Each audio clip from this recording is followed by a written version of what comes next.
We'll look at another abnormal heart sound that you can actually get to hear on physical examination, as we are trying to pick the normal heart sounds as of locked up.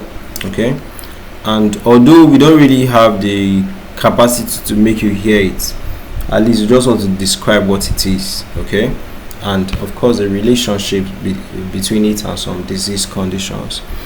So diastolic rumbling murmur, what is it? Okay, so diastolic rumbling murmur is a low-pitched, prolonged heart sound, usually heard during diastole. Diastole is when the heart is relaxing. So it's typically associated with what? Issues with the mitral valve, also issues with the tricuspid valve. It results from turbulent blood flow across a narrowed atrioventricular valve as the heart fails. I guess in the gist.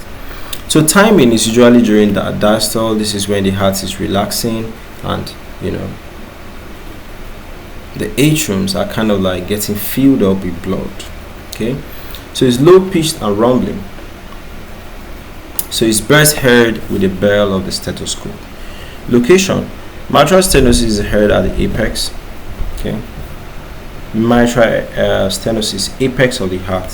Why what? Tricuspid stenosis is heard at the lower left sternal border. So it's associated. Okay, associated sounds: opening, snapping, pre-systolic what? Accentuation. Okay, accentuation.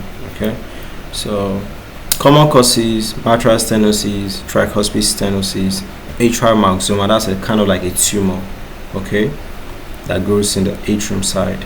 There's sometimes severe what? Aortic regurgitation.